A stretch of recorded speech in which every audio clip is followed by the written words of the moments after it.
Is your aim in Warzone as bad as these stormtroopers? Do you lose the game because you can't hit your shots? Well, in this video, you will receive 3 tips you can use today that will greatly improve your aim, and next time when the game depends on you, you can pull through. What's good, YouTube? Greg here with Maverick Gaming. And on this channel, we give you the best and biggest tips that will help you waste your competition, not your time. If you're new here, consider subscribing. So you're watching this because you want better aim. There are a lot of great videos on the best class setups which minimize recoil, which has a big impact on your aim, but we are going to dive a little deeper and hit the foundation of aim, which is your sensitivity. Did you copy your favorite player sensitivity? Does it take you a long time to get warmed up? If you answered yes to either one of those, you probably don't have your perfect sensitivity. But we are going to solve that right now using the PSA method. I recommend everyone does this even if you feel comfortable, because you might be surprised that a different sensitivity actually feels better and more natural. 2 recommendations. First, you cannot warm up before this. So if you already played today, wait until tomorrow and come back. Second, I know this works for PC, but I'm working with a few players on console to see if this also works. If you want to try it out and let me know down below, I would greatly appreciate it. But I will say it has worked great with those that have done it so far. You'll want to set aside about an hour to do this. I know it is long, but I promise it will be well worth it. Those on mouse and keyboard, I would set your DPI on your mouse to 1200. This can be changed later, but this is a good baseline. Once you set your DPI, jump into a custom match in Modern Warfare if you have the game, or jump into the Warzone orientation if you have the free-to-play version.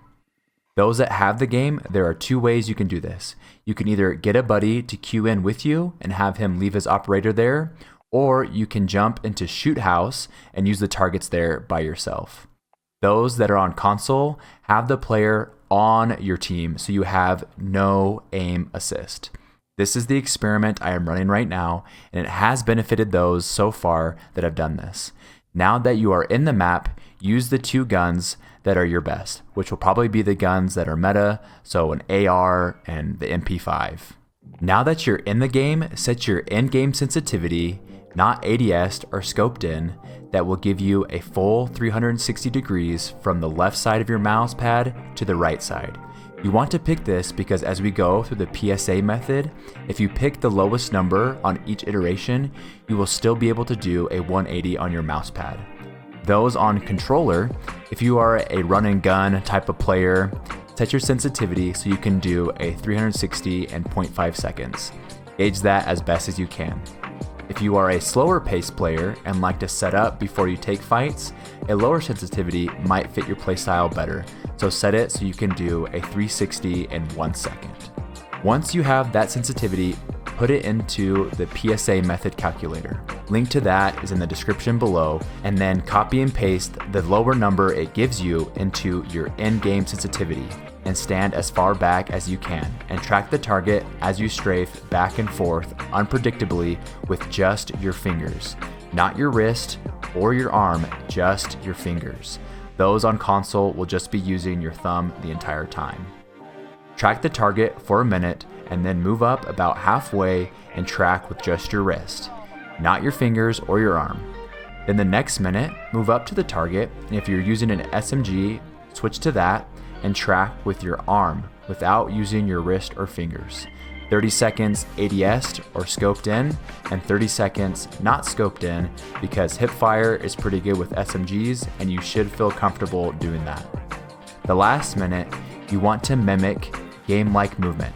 So strafing back and forth, forward and back, slide, drop shot, bunny hop, using all 3, your arm, wrist, and fingers to track your target.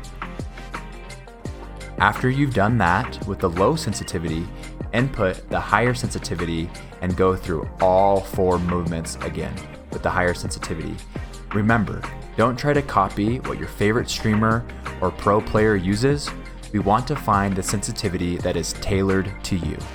Nathan from the channel Blizzard Guides said it best. This isn't about finding some pro's sensitivity. This is about finding the sensitivity to make you pro. Also, a key component that I don't want to forget is having a good mouse.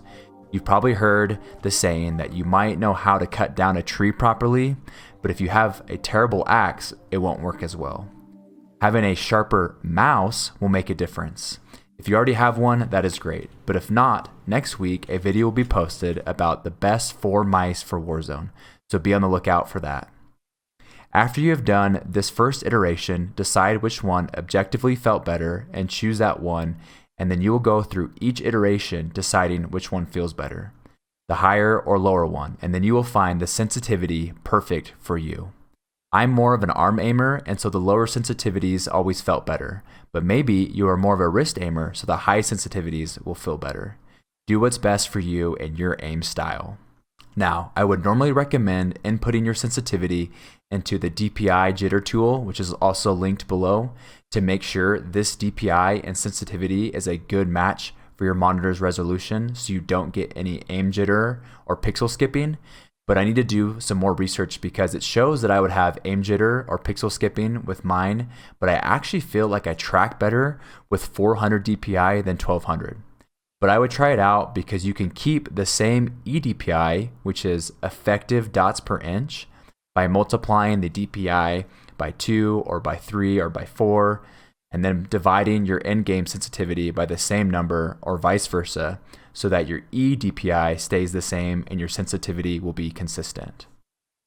So now that you have your perfect sensitivity, my next tip will be huge to help you improve your aim, and that is to jump into multiplayer or plunder for those that have the free to play and just go for kills.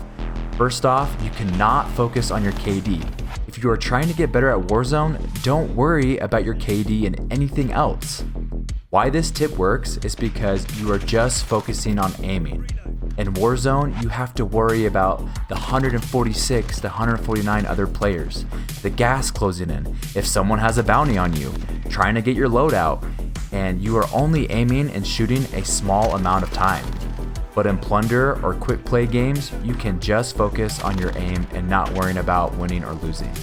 This is where you can also practice mastering high-level movements like drop shots and bunny hops, and utilizing your equipment like stuns. If you lose every game while doing this, but your aim improves, that is the true victory. You will be able to aim better in Warzone. I would recommend doing this at least 30 minutes a day for 6 days a week, and also doing it before you jump into Warzone. If you're finding value out of this video, hit that like button. Now, the last tip to improve your aim in Warzone is to play Warzone. I know it isn't sexy to hear that, but you can't get better at Warzone if you don't play. Warzone is its own beast, and there is so much that goes into it. Keep playing it and your game sense will improve, you will position better, you'll know how to rotate, and all those skills will in the end put you in a better position to get more kills and win more games. By the way, this is GUCCIHEPCAT, one of our Maverick gamers, a controller player who used the PSA method. If you have questions about that or anything else, go check out his stream, link in the description below. He is a full-time student, a college football player. He has a lot going on, but he can still improve and outplay his lobby by using these tips and the ones we give on this channel. After using the tips in this video, soon your aim will be second nature, and the next hurdle will be strategies on how to win team fights and ultimately win the round. If you're a fan of Huskers, or maybe you don't know who he is one of the best Warzone players out there. Check out this video on how he plays to get more kills and wins in Warzone. More videos are coming out to help you waste your competition and not your time, so subscribe, hit the bell icon so you'll know when the next video is live. And I'll see you in the next one. And until then, go get cracked in Warzone.